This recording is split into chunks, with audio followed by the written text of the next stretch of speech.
Salut tout le monde, j'espère que vous allez bien et je vous souhaite la bienvenue dans ce nouvel et deuxième épisode de mon podcast Les Aventures d'Octria.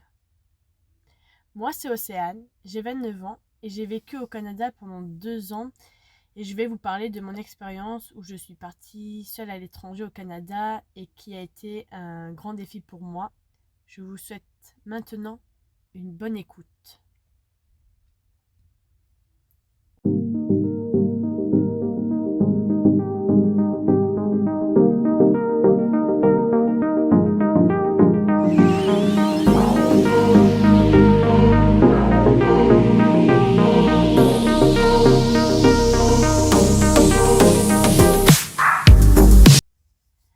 Avez-vous déjà eu cette envie folle de tout quitter pour partir à l'étranger, seul, loin de tous vos repères?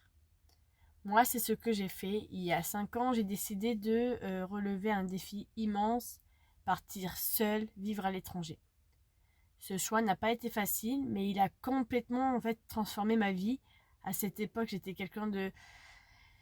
quelqu'un de très anxieuse, j'étais hypersensible, j'étais souvent dure avec moi-même, j'étais très renfermée, tout le temps dans ma chambre, je voulais voir vraiment personne, j'étais vraiment renfermée sur moi-même. J'avais aussi une peur énorme de l'abandon et l'idée de partir loin de mes proches me terrifiait énormément. Mais au fond de moi, je savais ce que je devais faire.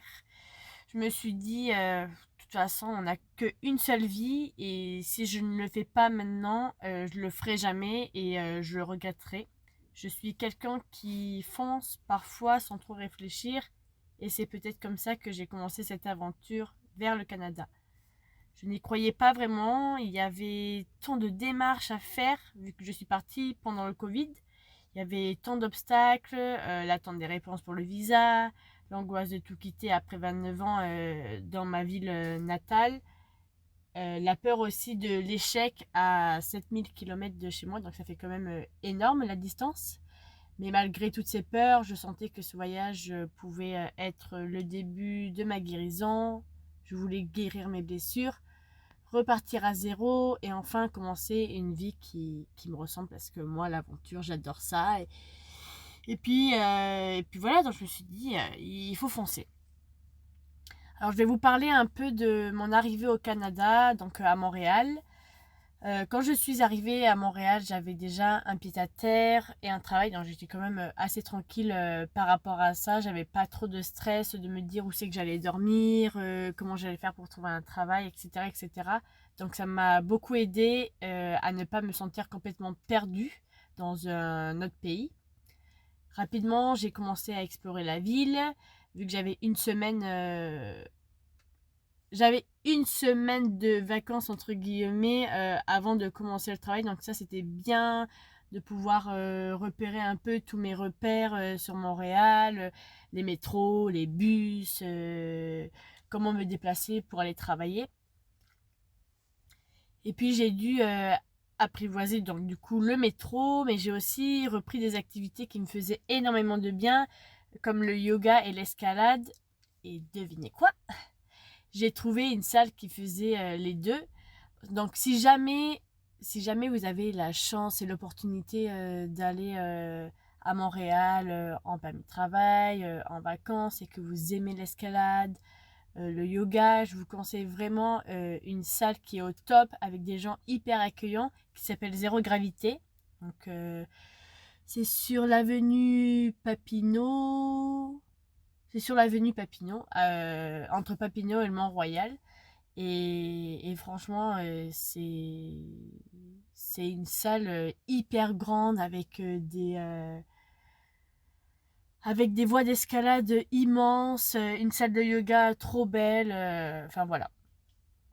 Après, au bout de 2 jours sur Montréal, j'ai fait la connaissance d'un couple qui par hasard connaissait des amis à moi sur le bassin et ils m'ont donné le contact de mes amis au Canada. Et après, on a commencé à faire des sorties ensemble et très vite, une amitié est née. Grâce à eux, je ne me suis pas sentie seule longtemps. J'étais partie seule, oui, mais je ne l'étais plus vraiment, vu que j'ai fait leur connaissance. Et après cela, on avait organisé une soirée d'Halloween. Donc oui, parce que moi, je suis arrivée en septembre. C'était en septembre 2021. Et après, en octobre, on a organisé, enfin, ils ont organisé une soirée d'Halloween où il y avait tous leurs potes. Et là, j'ai pu faire connaissance de leurs amis. Et on a formé un groupe d'amitié. On a fait plein de sorties ensemble, des restos, plein de choses. Et on a créé une amitié tous ensemble. On était un groupe on était une dizaine. Et franchement, j'étais vraiment heureuse d'avoir rencontré des personnes comme ça. Et d'avoir pu partager mes 2 ans avec eux. Je vais aussi vous parler de ce que de refaire ma vie ailleurs. Donc c'est à ce moment-là que je me suis dit, ok, écoute, la vie ici, elle va être belle, elle va être cool, la mentalité est top, donc voilà, je vais m'éclater. Et je me dis que si je n'étais jamais partie, je pense que je n'aurais jamais fait toutes ces rencontres. Euh, alors des personnes que je viens de vous parler un instant et surtout de mes collègues à la garderie, donc là où j'ai travaillé avec les enfants, qui sont devenus de vrais amis. Et en gros, en fait, les gens avec qui j'ai travaillé et les gens que j'ai rencontrés, mais en fait, c'est ma deuxième famille au Canada. Donc oui, j'ai ma première famille en France, mais au Canada, j'ai ma deuxième famille. Et puis voilà, c'est vraiment des personnes que j'aimerais pas perdre parce que c'est vraiment des personnes très importantes dans mon cœur. Et déjà me dire que, parce que là, je suis revenue en France il y a 3 ans maintenant, mais déjà de me dire que je suis loin d'eux, que je n'ai pas mes amis auprès de moi, mais c'est quand même quelque chose qui est très très dur. Et donc voilà, c'est pour ça que je les considère vraiment comme ma deuxième famille. Après, voilà, vivre seul à l'étranger, c'est aussi une façon de m'être reconstruit, d'apprendre à me connaître, de m'ouvrir à une nouvelle culture et surtout de prouver qu'on est capable de tout en fait. Oui, j'aime bien être seule, ça me permet de me retrouver, mais partager des moments avec d'autres personnes, ça rend l'aventure encore plus belle et puis voilà. Après, j'ai vraiment un message pour vous, donc il va falloir être attentif à ce que je vais vous dire. Alors, écoutez, si jamais vous hésitez à partir seul, quelque part, retenez bien ceci.